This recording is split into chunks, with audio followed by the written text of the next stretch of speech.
Jane, a struggling tailor who worked from a cramped corner in a narrow street, helped an elderly man gather his scattered papers and mended his torn bag without asking for payment. The next day, a famous fashion designer appeared at her shop with an incredible offer. Hello everyone, welcome to Narrative Whispers. Today I'm going to share another heartwarming story, so let's dive into it. The morning was like any other, crowded, noisy, and restless. The sound of traffic roared outside, mixing with distant voices and hurried footsteps. It was overwhelming, but Jane barely noticed. She had grown used to it. She stood by her small window, the cracked glass letting in a faint breeze. Taking a slow, deep breath, she closed her eyes for a moment, savoring the last bit of quiet before stepping out.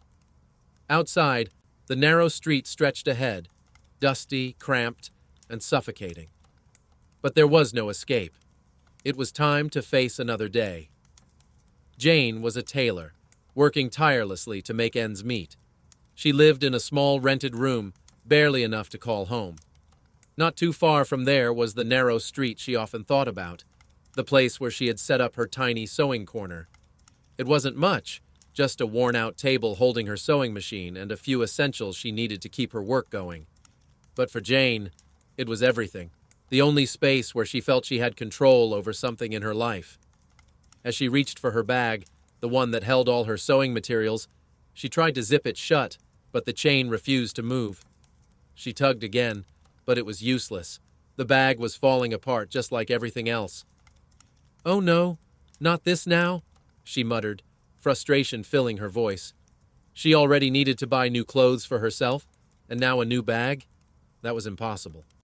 Letting out a tired sigh, she stared at the worn-out fabric, disappointment sinking deep into her chest. She then somehow managed to gather her things and lift the same worn-out bag, carefully adjusting it on her shoulder. With a weary sigh, she stepped toward the door, ready to face another long day. As Jane walked down the street toward her little corner, the same old feeling crept over her. The street felt like it was getting narrower with each step. The walls, the dust, the silence, it was all too familiar. Finally, she reached her spot. As expected, not a single customer was waiting. She sighed deeply and whispered to herself, "All right, Jane, let's get ready for some long waiting hours. After all we can do is wait." She dusted off her workspace, brushing away the dirt that had settled overnight. Once everything was in place, she sat down, looking around. Here she was again, the same place, the same struggle, the same. Jane was good at stitching, but finding customers in this hidden lane was nearly impossible. Even if people needed tailoring, they would never think to look for her here. Not many passed through this street. Cars and vehicles rarely fit through, and foot traffic was scarce. Moving to a better location wasn't an option. She had no money for rent, no way to afford a shop, not even enough to buy a proper signboard. And even if she tried to set up outside, the big shop owners with their luxurious stores wouldn't allow her to take up space in front of them. She was stuck. Hours passed, and not a single customer had come. Last week she had at least 5 or 6, but now 2 days had gone by without any work. Jane sat there, staring at the empty street, her stomach twisting in hunger. She hadn't eaten all day, but she couldn't afford to buy anything. It was getting late. She needed to return before her landlord, Mrs. Cooper, locked the main door. If that happened, Jane would be stuck outside, ringing the bell for what felt like hours, waiting for the old woman to wake up and let her in, only to be met with endless scolding. Letting out a sigh, she began gathering her sewing materials, folding the fabric and stacking her thread spools neatly. But just as she reached for her bag, she heard something. Faint footsteps, slow and light, approaching from the other end of the street. She paused. Someone was coming. Jane turned and saw an old man walking toward her. He carried a cloth bag slung over his shoulder, his posture slightly bent, his steps dragging. Though he moved slowly, there was an urgency in his walk, as if he was in a hurry, but his body wouldn't allow him to move any faster.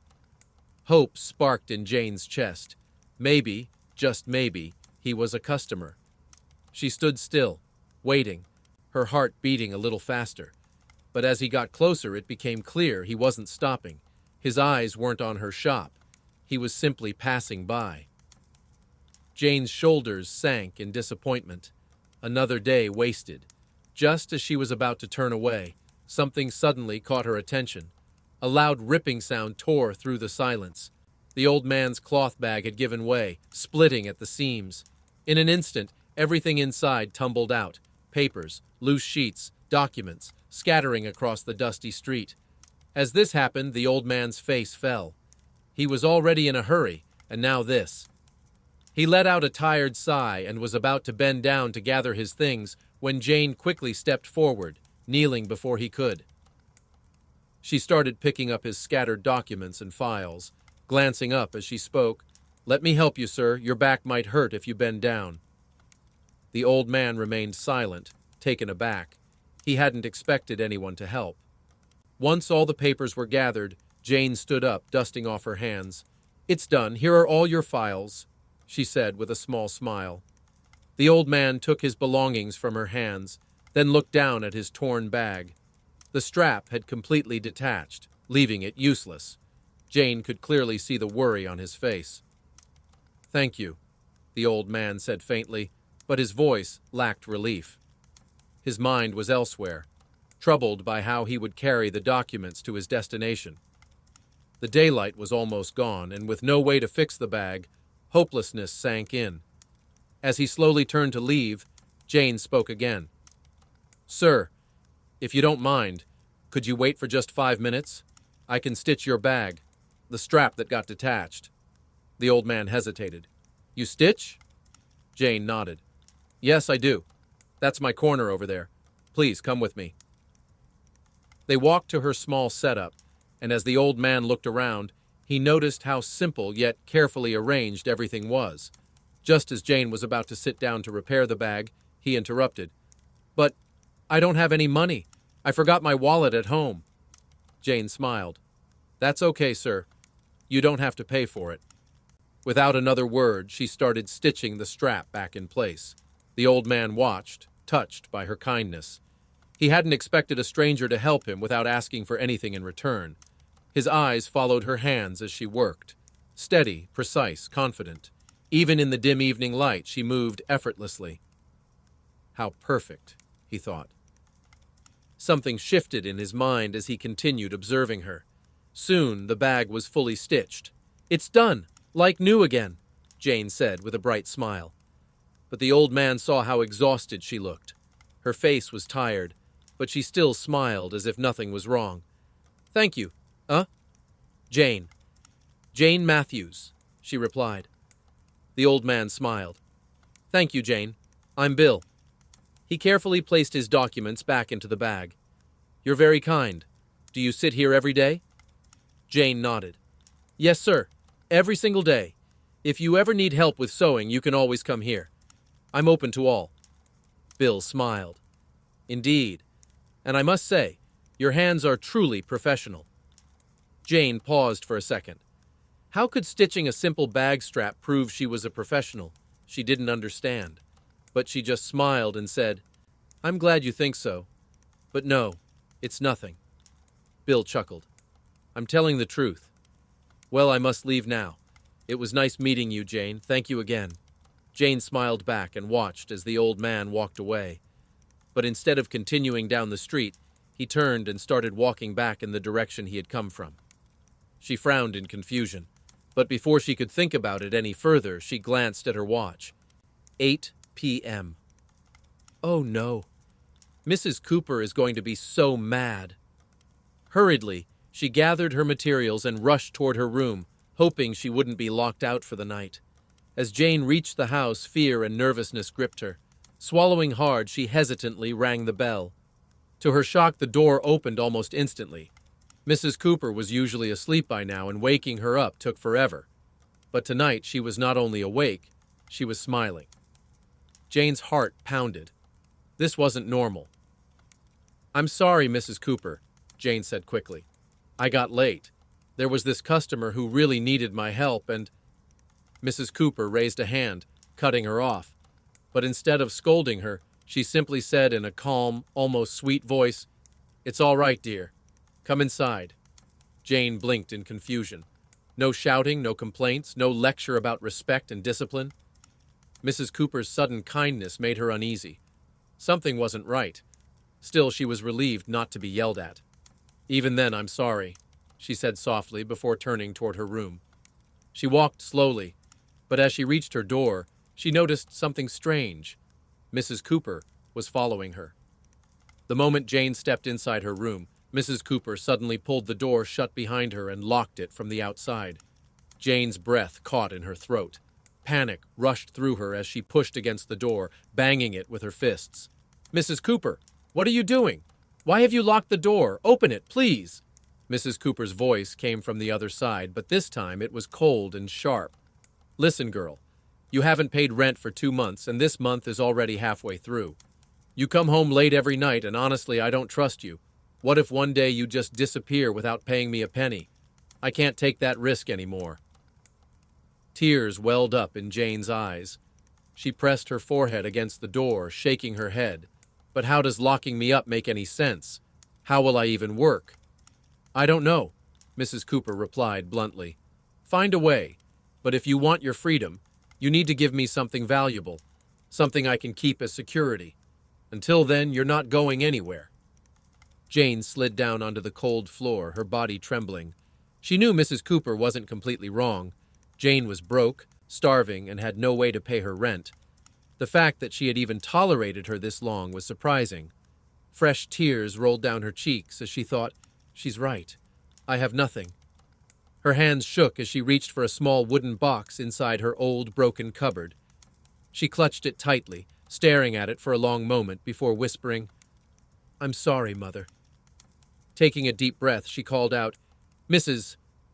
Cooper, I have something for you. There was a pause before the sound of the lock clicking. The door swung open, and Mrs. Cooper stepped inside. What is it? With trembling hands, Jane held out a delicate gold ring. Mrs. Cooper's eyes widened with greed. She snatched it from Jane's fingers, holding it up to the dim light. I will sell this if you don't pay me within a week, she said coldly before walking away. Jane stood frozen for a moment before her legs gave out and she collapsed onto the floor. How was she supposed to pay everything in just a week? The weight of it crushed her. That night, she cried herself to sleep, hungry, hopeless, and completely drained. The next morning, her body felt weak, her head heavy. A fever burned through her, and she couldn't even lift herself from the bed. Then suddenly, the doorbell rang. Mrs. Cooper groaned as she went to answer it. Standing at the door was an old man holding a bag. Does Jane live here? He asked. Mrs. Cooper narrowed her eyes. Jane Matthews? The old man nodded. Yes, I needed something stitched, but she wasn't at her spot today. Someone gave me this address. Can I meet her? Mrs. Cooper smirked. So she didn't go to work today? That means she really has no way to pay me back. That gold ring is as good as mine. Forcing a fake smile, she stepped aside and said, Of course. She's upstairs. Please come in. The old man stepped inside, but as he climbed the stairs, he noticed how the condition of the house worsened with each step. The wooden floor creaked loudly under his weight, and there were visible cracks on the walls. The difference between the landlord's ground floor and this upper floor was striking. Where the lower area looked somewhat maintained, the first floor seemed almost abandoned. The walls had uneven patches of paint, some parts chipped away entirely, exposing rough plaster. Bits of broken wood lay scattered along the way, making it clear that this part of the house hadn't been cared for in a long time. Then, his eyes landed on the door at the end of the hall. A white door. Or at least, it had once been white. Now, layers of dirt and dust had taken over, turning it into a dull, grimy shade. It was the only door on that floor, and he knew this must be Jane's room. He knocked. Silence. He knocked again, this time a little louder. Finally, a faint voice came from inside, tired and weak. I cannot get up from my bed, Mrs. Cooper. I promise I will pay the rent soon. Hearing this, Bill paused. He hadn't expected to walk into such a situation. Feeling a little awkward, he cleared his throat and spoke gently. It's me, Bill, the man you met yesterday. There was a brief moment of silence before he heard the sound of slow, struggling movement inside. The door creaked open after a moment, revealing Jane. She looked terrible. Her face was pale, her eyes heavy, and her posture weak. She stood there, barely managing to hold herself upright, and yet, as soon as she saw him, she forced a small smile. "Hello, sir. You here?" Her voice was faint, hoarse, and almost breathless. Bill's heart sank. He hadn't expected her to be this unwell. "I'm sorry for disturbing you," he said quickly. "You're not well. I'll come back later." But Jane weakly shook her head and stepped aside. Even though she could barely stand, she refused to turn him away. "No. No. Please. If I can help you, tell me right away. Please come inside." Bill hesitated for a moment, unsure if he should trouble her any further, but seeing the sincerity in her eyes, he smiled gently and nodded. "All right, as you like." And with that, he stepped inside her small, dimly lit room. Bill sat down on the wooden chair, while Jane settled on the edge of her bed, her body still weak from the fever. She looked at him with curiosity, wondering what had brought him here. The old man slowly reached into his bag, took out some folded cash, and extended it toward her. "Here is your payment for yesterday. Please take it." Jane's tired eyes widened slightly. She hadn't expected this. Shaking her head, she refused gently. "Please, sir. I didn't do it for money.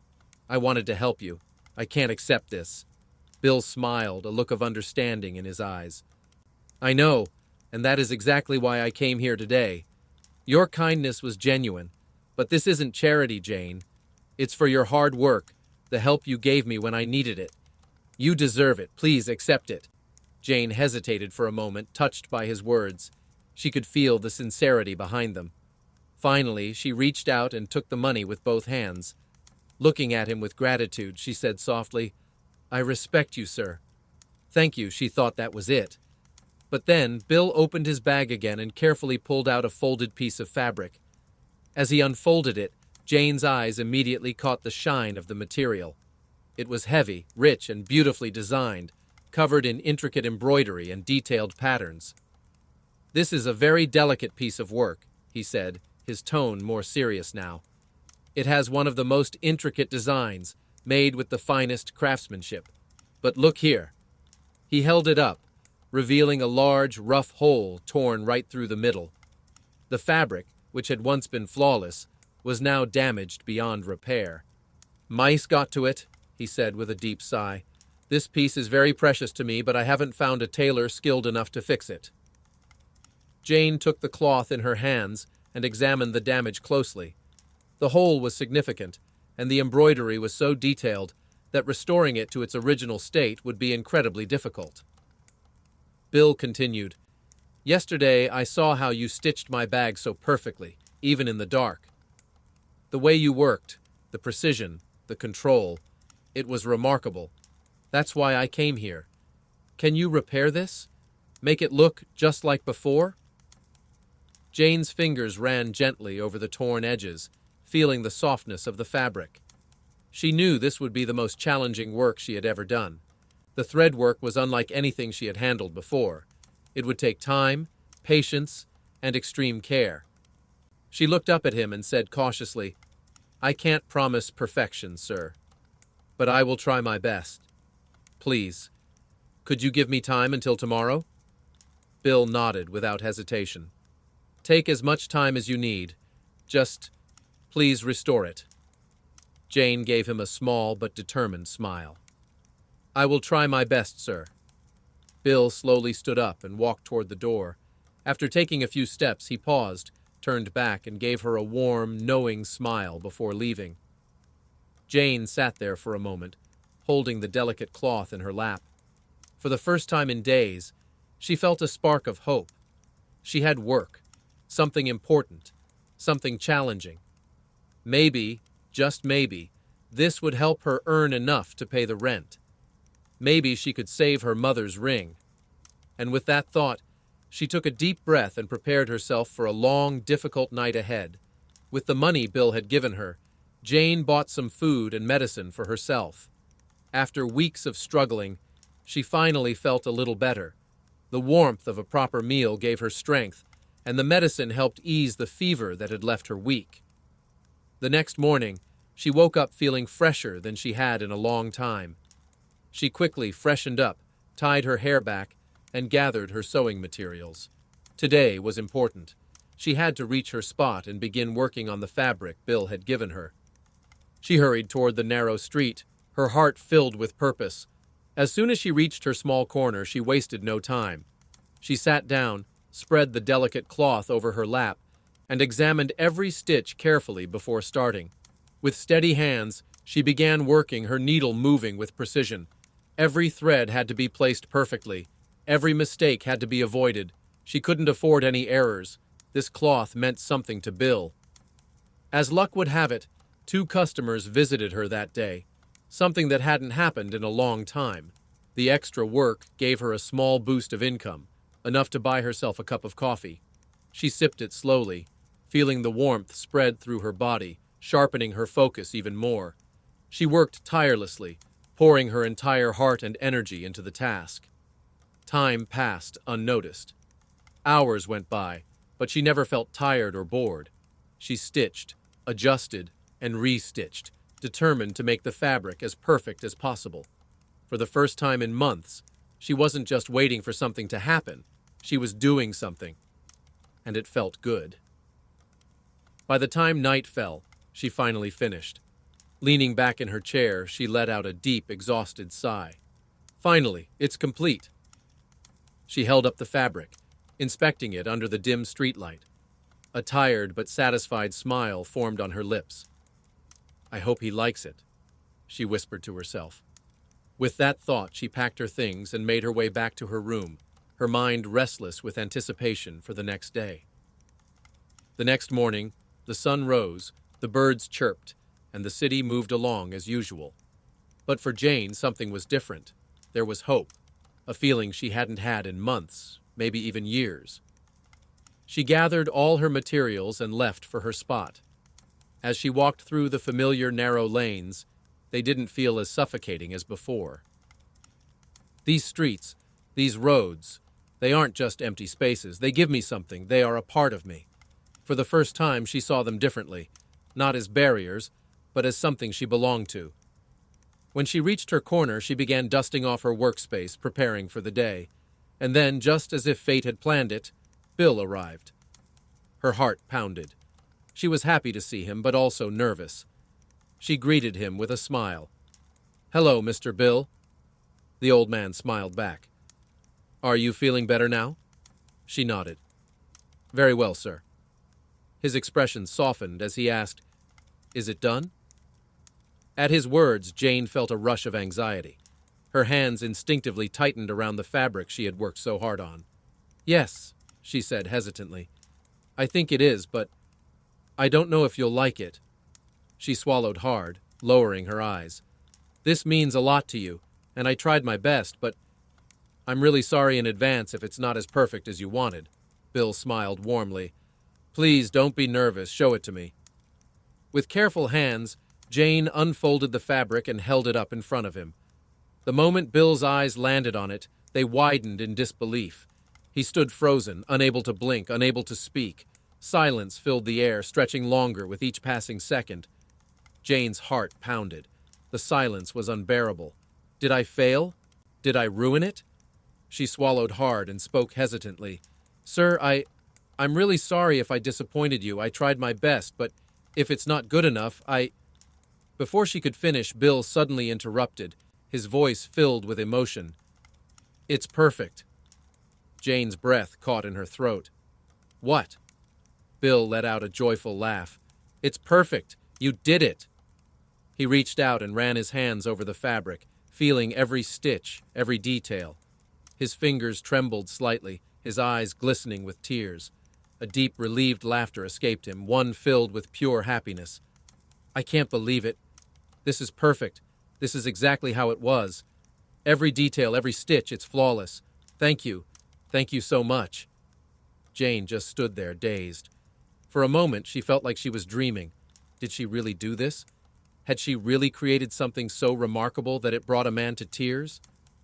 A warm feeling spread through her chest, and for the first time in months, a true, genuine smile appeared on her face, the kind of smile she had long forgotten. As happiness filled the air between them, Bill suddenly said something that made Jane pause. "I found you, child," he said, his voice filled with excitement. "After all this time, I finally found you." Jane blinked in confusion. "Found me? What do you mean?" Bill chuckled, realizing her confusion. "I know you don't understand yet, but would you mind coming with me?" Jane hesitated for a second.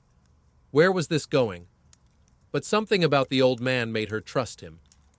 Nodding slowly, she said, "All right." She followed him down the streets, passing through unfamiliar alleys. After a while, they stopped in front of an old building. Jane's eyes widened. Even though it looked abandoned, the structure itself was luxurious. Ornate carvings on the doors, large arched windows covered in dust. The place had once been grand, but had clearly been left untouched for years. Bill reached into his pocket and pulled out a key. Without hesitation, he unlocked the heavy door and pushed it open. As they stepped inside, Jane gasped. Before her was a massive collection of fabrics, silks, velvets, brocades, and lace in every color imaginable. Rolls of the finest materials stacked neatly, waiting to be transformed into something extraordinary. Her eyes sparkled with amazement. She took slow steps forward, unable to believe what she was seeing. She ran her fingers over the delicate textures, her heart pounding with excitement. Bill walked ahead of her, leading her through a corridor into another room. The moment Jane stepped inside, her breath hitched. The room was filled with sewing machines, every kind she had ever dreamed of using. There were cutting tables, embroidery tools, and mannequins dressed in half-finished gowns. These weren't ordinary tools. They were expensive, high-quality machines, the kind she had only read about in magazines. She was completely starstruck. Unable to resist, she turned to Bill, her voice filled with wonder. "Sir, what is this place? This is incredible." Bill smiled, watching her amazement. Then, he slowly sat down on a chair in front of the machines and gestured for her to do the same. "Please, sit down, Miss Jane," he said. "Let me explain everything." The old man continued, "I am Bill Oscar, once a renowned designer. My work was adored by celebrities and the elite, but as time passed, age caught up with me. I never had a family, no children, no one. I always wanted to pass on my legacy to someone deserving. Before leaving this world, I hoped to find my heir. That's why I closed down this building, to search for them, but all these years I couldn't find the right person. The fabric I gave you was my finest work, but when I tried to restore it, I couldn't. I saw it as a test, a challenge for my heir. Whoever could restore it, even if not better than me, but at least as good, would be the one I'd pass my legacy to." The old man stood up from his chair and said, "And I found you, Jane." Jane stood up in shock, unable to comprehend what he was saying. "But how could you?" "No, I can't be. This is unreal. I didn't do anything for this. I can't—" The old man interrupted. "Please, Jane. You gave me hope. That day when my bag strap broke and the documents scattered everywhere, I was about to sell my designer house and donate the money to charity. Though I wasn't willing to do it, I thought it might be better than not having a rightful heir. But you, that day, saved my hope. You gave me the courage to abandon that idea and trust in you. And now, you've proven yourself." Jane heard the deep respect in his voice and thought to herself, "That's why he called me a professional. He saw how I repaired his bag. He truly understands what it means to be a professional. But how can I accept this? It's too much." The old man gently replied, "Please, Jane, don't think of this as a favor, but as something you've earned. Your hard work, dedication, and most importantly, your kindness brought you here. If you hadn't shown me that kindness, I would have sold this building and ended it all. It was meant to be you." Jane couldn't believe what she had done, but the old man's words weren't wrong. Someone truly understood her struggles, her pain, and her hard work. As she thought about it, tears filled her eyes and rolled down her cheeks. She whispered, "But it's too much. How can I handle all this?" The old man reassured her, "I will teach you everything you need to know. And right now, I'm declaring you my rightful heir to this legacy, Bill Oscar's legacy." Both of them were in tears. Their lives had been forever changed. Later, Bill called his lawyer and had the papers ready. Jane signed them, and so did Bill, officially making her the owner of the building. As the day came to an end, Bill took her to the second floor of the building, which once was his home. He said, "Jane, I truly want you to live here. This was my home, but I want to spend my remaining years in my birth village. Once I've taught you everything, I'll leave this place, carrying nothing but memories." Jane couldn't believe how one simple act of kindness had changed her life. She accepted Bill's request and said, "I consider you my teacher and my father as well, sir. I promise I won't disappoint you. I will put my heart and soul into this profession and preserve it for generations to come." Bill, overwhelmed with emotions, heard those words like rain to a desert. This was everything he had ever wanted. In the days that followed, Jane paid Mrs. Cooper's rent and saved her mother's ring. She shifted to her new home, the place she finally called home. After months of success as a designer, from a simple corner tailor to a famous name, she stood by the window of her room, sipping her tea. She still missed her shop in the corner, but as she smiled and took another sip, she made a toast to another peaceful day of life. Thank you for listening to this story. If you like it, please do not forget to like, share it with your friends, and subscribe to the channel. See you in the next story of Narrative Whispers.